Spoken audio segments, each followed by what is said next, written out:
And new details tonight on what's missing from the Epstein files, specifically interviews with a woman who claims she was assaulted by both Jeffrey Epstein and President Trump. This says several major figures are taking responsibility for their relationships with Epstein.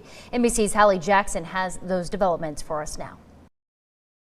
The spotlight tonight on what's not in the millions of Epstein files released by the DOJ. Summaries and notes from 3 separate interviews the FBI conducted with a Jeffrey Epstein accuser who also made sex abuse allegations against President Trump in 2019. Materials withheld, according to an NBC News analysis, and information provided by a source familiar with the Epstein investigation. The evidence is pointing to these documents are missing. It's a survivor who has made serious allegations of the president, and that needs to be investigated. The Justice Department has said it produced all responsive documents, adding tonight it's reviewing files, and if any were improperly withheld, the department will publish it consistent with the law. Welcome back, guys. Sarah is here. This is absolutely insane. Ghislaine Maxwell, sitting in federal prison serving a massive sentence for her role in Jeffrey Epstein's sex trafficking operation, just tried to blackmail the President of the United States. And Donald Trump's response tells you everything you need to know about how terrified he really is. Let me walk you through what just happened because it's the most dramatic development in the Epstein saga yet. Tonight, newly released videos showing Jeffrey Epstein's only convicted co-conspirator, Ghislaine Maxwell, appearing before lawmakers from a Texas prison, refusing to answer questions unless President Trump grants her clemency first. I invoke my Fifth Amendment right to silence. Maxwell, who is currently challenging her conviction and 20-year sentence for trafficking minors to Epstein, pleading the Fifth. Her lawyer stating she is prepared to speak fully and honestly if granted clemency by President Trump, adding both President Trump and President Clinton are innocent of any wrongdoing. Ms. Maxwell alone can explain why. President Trump, who was friends with Epstein for more than 2 decades, has not ruled out a pardon for Maxwell. Today, the House Oversight Committee's top Republican warning against it.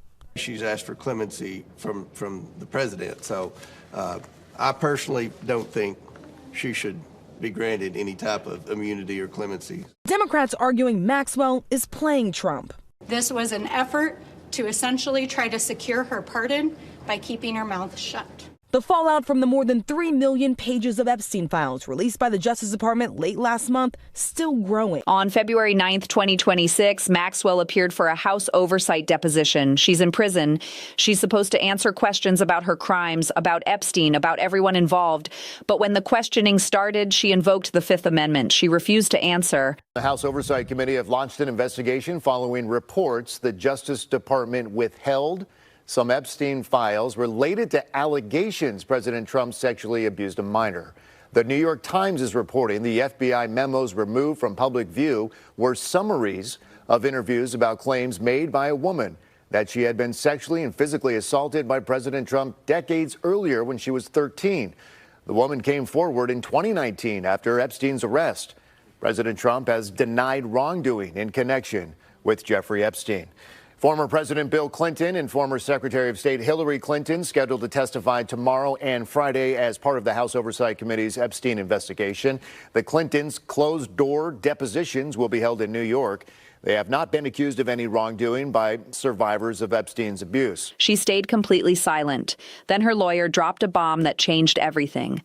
Through her attorney, Maxwell made an offer. She will testify. She will answer every question. She will cooperate fully with Congress. She will tell them everything they want to know. She will even testify that Donald Trump did nothing wrong with Epstein. She'll exonerate him. She'll clear his name. She'll be the credible witness who says Trump was innocent, but there's one condition only. One.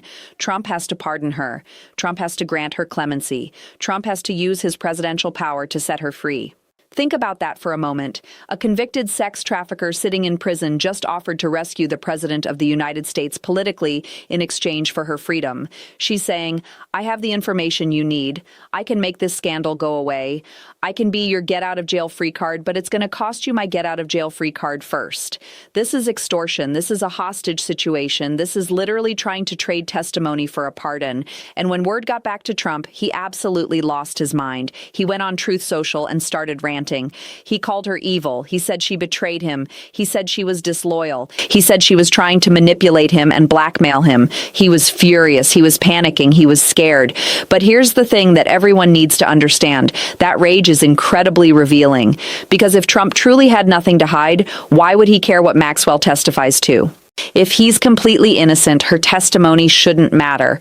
He should welcome her talking. He should want her to go on record saying he did nothing wrong, but instead he exploded. And that explosion tells you that Maxwell just hit a nerve. She just trapped him in a way nobody saw coming. Let's break down exactly what Maxwell did and why it's so devastating for Trump. She appeared before Congress knowing she had leverage. She's been sitting in prison for years, watching the Epstein scandal slowly destroy Trump's presidency. She's seen Congress demand answers about Mar-a-Lago. She's watched the DOJ redact documents. She's watched Trump's approval rating plummet to 38%. She's watched impeachment threats grow, and she realized something crucial. She has something Trump desperately wants. She can be the credible witness who says he was never involved. She can be the person who makes all this go away. She can testify under oath that she never saw Trump do anything inappropriate with Epstein. But she's not offering that testimony out of the goodness of her heart. She's offering it as a business transaction. Your freedom for mine. The timing is absolutely perfect for maximum damage. Congress is already investigating Mar-a-Lago. The DOJ is already sitting on redacted documents. The Epstein files are already causing political chaos. And now Maxwell drops this ultimatum right in the middle of it all. Democrats immediately recognized what was happening. Representative Stansbury stood up and said, "This is extortion. This is witness tampering. This is a pardon in exchange for testimony. This is exactly what the Constitution protects against. You cannot trade pardons for testimony. You cannot barter with the legal system." And they're right. If Trump even considers granting this pardon, it's obstruction of justice, it's abuse of power, it's exactly the kind of high crime that impeachment was designed to address. Now, Trump has been maneuvered into an impossible situation. Let's look at his options because neither of them is good. Option 1, he grants Maxwell clemency. He pardons her. He sets her free. If he does that, Congress immediately investigates. They demand to know what deal was made. They ask what Maxwell offered in return. They point to the timing and context and say this is clearly a quid pro quo. Trump looks like he's buying silence. He looks like he's admitting there's something to hide. He looks corrupt. He looks guilty. Democrats immediately move to impeach. Option 2, he refuses to pardon her. He says no deal. But then Maxwell has no reason to protect him. She can flip. She can cooperate with Congress. She can testify about everything she knows. She can tell them what happened at Mar-a-Lago. She can describe what she witnessed. She can provide details that contradict everything Trump has claimed. She could destroy him. It's a trap either way, and Trump knows it. That's why he's so furious. That's why he's ranting on social media. That's why he called her evil and disloyal, because she just took control away from him. She just put herself in the driver's seat. The Mar-a-Lago connection is central to all of this. Maxwell's lawyer is claiming she never recruited anyone from Trump's resort, but the files suggest otherwise. The evidence shows that recruitment did happen at Mar-a-Lago. Victims were found there. Women were targeted there. Maxwell was involved in identifying potential victims at Trump's property. So if she testifies, she's going to have to address that. She's going to have to explain what happened at Mar-a-Lago. She's going to have to say whether Trump knew, whether he was involved, whether he saw anything. And depending on which way she goes, she could either exonerate him or incriminate him completely. The Melania angle also shows how deep these connections ran. Court filings revealed that Melania had email communications with Maxwell. She was calling her G. She was in contact with her during the Epstein probe. That doesn't prove anything criminal, but it shows that Maxwell had access to Trump's inner circle. She had relationships with his family. She was part of his world. And if she was part of that world, she saw things. She knows things. She has information that could be devastating. Now, here's the really twisted part. Even if Trump takes the deal and pardons Maxwell, her testimony is essentially worthless. Because once she's offered to trade her testimony for a pardon, her credibility is completely destroyed. Everyone will know she's saying whatever she needs to say to stay free. Congress won't trust her. The American people won't trust her. The media won't trust her. Her testimony becomes contaminated, tainted, useless.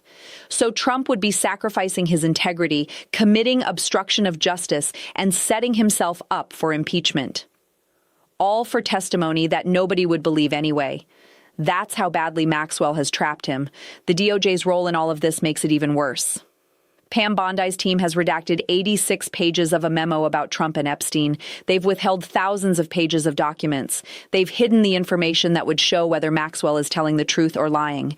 The evidence is being suppressed. The truth is being buried. And Maxwell is offering to fill in those gaps. She's offering to tell Congress what's in those redacted pages. She's offering to explain what really happened, but only if she gets her freedom first. This is accelerating the impeachment process dramatically. Congress was already investigating Trump's conduct regarding Epstein. They were already looking at obstruction of justice. They were already building a case. Now, Maxwell's gambit adds another dimension. It shows that Trump might be willing to use his pardon power to suppress evidence. It shows he might be willing to break the law to protect himself. It shows he doesn't respect the rule of law. That's exactly what impeachment is supposed to address: abuse of power, high crimes, obstruction of justice, conduct that disqualifies someone from holding office. The midterms are going to be completely dominated by this story. Democrats are going to run on it. They're going to say, vote for us to remove Trump from office. Vote for us to restore the rule of law. Vote for us to make sure no president is above the law. And that message is going to resonate because most Americans understand that what Maxwell is trying to do is wrong. Most Americans understand that Trump shouldn't be able to pardon his way out of accountability. Most Americans understand that this is corruption. Trump's approval rating is already at 38%. That's devastating territory for any president. And now this story is going to dominate the news cycle for weeks. Every day there will be new questions about whether Trump is going to pardon Maxwell.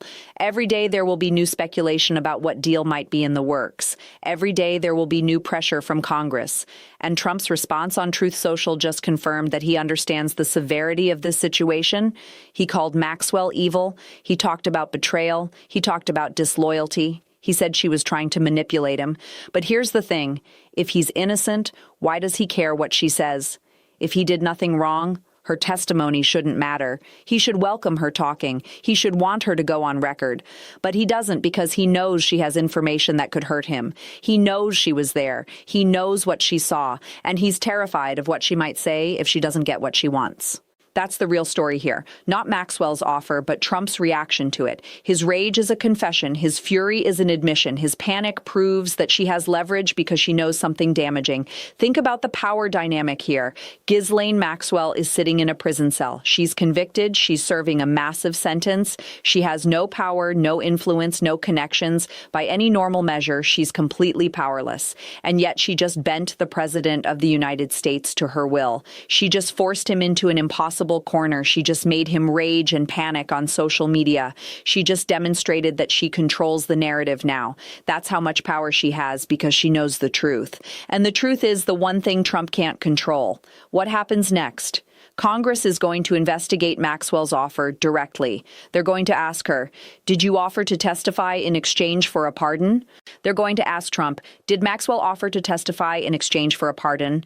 They're going to ask the DOJ, are you aware of this offer? They're going to build a case. They're going to gather evidence. They're going to prepare for impeachment. And if Trump even considers granting that pardon, Congress will view it as obstruction. Democrats will push for impeachment immediately. They'll say Trump just attempted to suppress evidence. Trump just tried to buy testimony. He needs to be removed from office.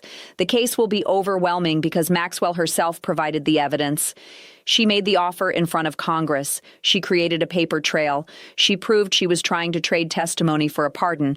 Trump is trapped. He can't pardon Maxwell without looking incredibly guilty. He can't refuse to pardon her without worrying about what she might say. He can't ignore the offer because Congress is already aware of it. He can't make this go away. He can't control the narrative. And his angry response on Truth Social just confirmed that he understands the trap.